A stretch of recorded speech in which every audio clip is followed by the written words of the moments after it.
મહત્વના સમાચાર મળી રહ્યા છે। કોઈ ધારાસભ્ય આજે રાજીનામું આપે તેવી શક્યતા છે અને તેમાં નામ આવી રહ્યું છે કોંગ્રેસના ધારાસભ્ય એવા ચિરાગ પટેલ। જો કે રાજીનામાની અટકળો વચ્ચે ચિરાગ પટેલ પહોંચ્યા છે વિધાનસભા અને ચિરાગ પટેલે રાજીનામાની વાત નકારી છે। તેમણે કહ્યું છે હું રાજીનામું નથી આપવાનું। રાજીનામાની અટકળો વચ્ચે ચિરાગ પટેલ વિધાનસભા પહોંચી રહ્યા છે અને તેમણે કહ્યું છે કે હું રાજીનામું નથી આપવાનો। એવા સમાચાર મળી રહ્યા છે સૂત્રો તરફથી કે કોંગ્રેસના કોઈ ધારાસભ્ય આજે રાજીનામું આપી શકે છે।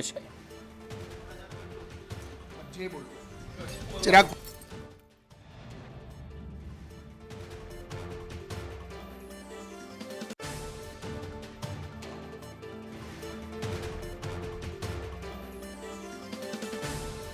ચિરાગ પટેલ કે જે ગાંધીનગર પહોંચી રહ્યા છે। જો કે તેમનું કહેવું છે કે આ એક રૂટીન પ્રક્રિયા છે। ના ના હાલ એવી કોઈ ચિરાગભાઈ, રાજીનામું શું વાત છે? કઈ છે નહીં, કોઈ કમિટમેન્ટ નહીં, કોઈ વાત નથી, કોઈ વાત નહીં।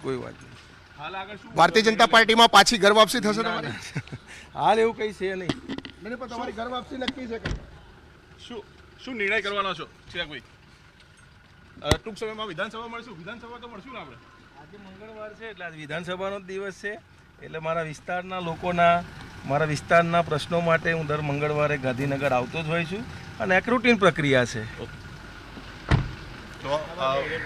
ચિરાગભાઈ છે, ચિરાગ પટેલ અહીંથી પહોંચ્યા છે, પરંતુ જે પ્રકારે હસી રહ્યા છે એ જોતા લાગે છે કે 100% તેઓ રાજીનામું આપવા માટે જઈ રહ્યા છે અને સીધા વિધાનસભા ખાતે તેઓ અહીંયાથી જવાના છે અને ત્યારબાદ તેઓ વિધાનસભા અધ્યક્ષને રાજીનામું આપશે। જે પ્રકારનું હાસ્ય તેમનું જોવા મળે છે એના પરથી લાગે છે કે ચિરાગ પટેલ આજે જ રાજીનામું આપી અને આગામી દિવસોમાં ભારતીય જનતા પાર્ટીમાં જોડાશે। કેમેરામેન જયવીર સાથે હિરણ રાવલ, સંદેશ ન્યૂઝ, ગાંધીનગર।